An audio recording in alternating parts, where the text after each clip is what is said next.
La famille étant le socle de la société, je souhaite la défendre. Déjà par l'équilibre qu'elle peut avoir avec un papa et une maman, donc en voulant l'abrogation de la loi Taubira sur le mariage pour tous. De plus, l'enfant, don précieux à protéger, est un petit homme qui n'a pas à être marchandisé. La société s'émeut du travail des tout jeunes enfants et ne se pose pas de questions éthiques sur la vente d'enfants. On pense à un bébé comme étant une chose que l'on veut ou que l'on ne veut pas. Et non pas en termes d'enfant, un être humain qui va grandir, se poser évidemment des questions, sans doute souffrir de sa situation. La vie n'étant pas facile, cela rajoute une difficulté à l'épanouissement de l'enfant.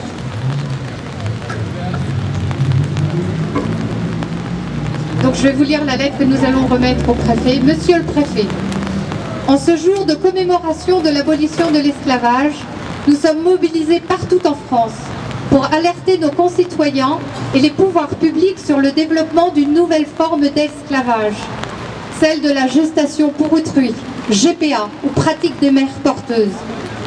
En effet, comme l'indique la Convention contre l'esclavage de 1926, l'esclavage est l'état ou condition d'un individu sur lequel s'exercent les attributs du droit de propriété ou certains d'entre eux. La pratique des mères porteuses, qui consiste à louer une femme et à acheter un enfant, est clairement de nature esclavagiste. Les enfants concernés font l'objet de contrats commerciaux dont les montants varient de 30 à plus de 100 000 $ par enfant, selon la prestation demandée.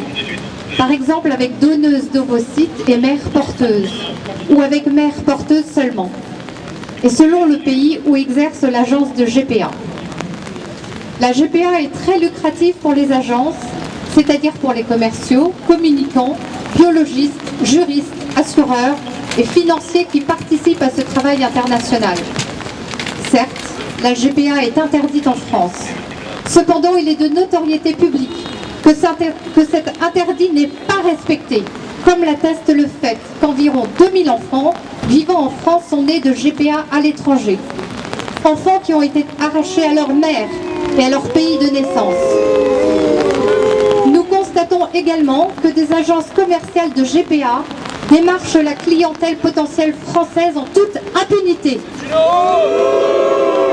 Les pouvoirs publics n'intervenant pas. On trouve même sur Google France des liens publicitaires pour ces agences. La complaisance des pouvoirs publics qui admettent donc que des personnes de pays riches exploitent des habitants de pays pauvres est inacceptable. La GPA est une violence majeure faite aux femmes et aux enfants.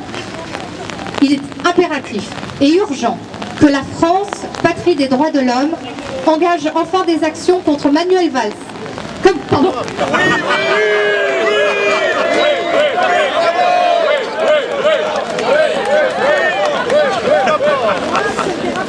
Engage enfin des actions comme Manuel Valls qui était engagé en octobre 2014.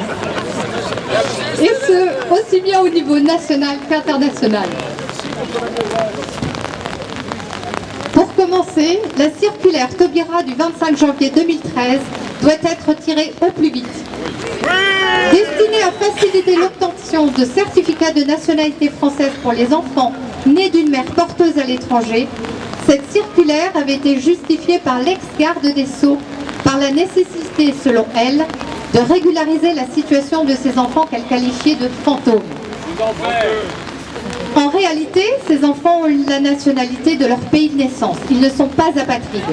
Et ils peuvent vivre en France comme toute personne étrangère légalement établie sur notre territoire. Ils ont accès à l'école, à la sécurité sociale. Enfin, en vertu de l'article 21-12 du Code civil, l'enfant qui, depuis au moins 5 années, est recueilli en France et élevé par une personne de nationalité française, peut obtenir la nationalité française. Cette circulaire est donc inutile. Or, elle est dangereuse pour les femmes et les enfants parce qu'elle lève une crainte répandue chez ceux qui envisagent de recourir à une mère porteuse quant aux questions administratives. Surtout, elle revient à dire à nos concitoyens que la GPA n'est en fait pas vraiment interdite puisque l'État facilite l'arrivée en France d'enfants commandés à l'étranger. La circulaire Taubira contribue ainsi au développement de cette pratique dans le monde. Et pourtant, qu'elle soit d'ici ou d'ailleurs, aucune femme n'est allouée. Hélas, en fournissant des clients à des marchands sans scrupules, la France contribue à l'exploitation de femmes vulnérables. La France ne peut être complice d'une pratique esclavagiste. Le retrait de la circulaire Taubira est urgent. Nous comptons sur vous pour appuyer la présente demande auprès du ministre de l'Intérieur comme du Premier ministre au nom du respect dû aux femmes et aux enfants.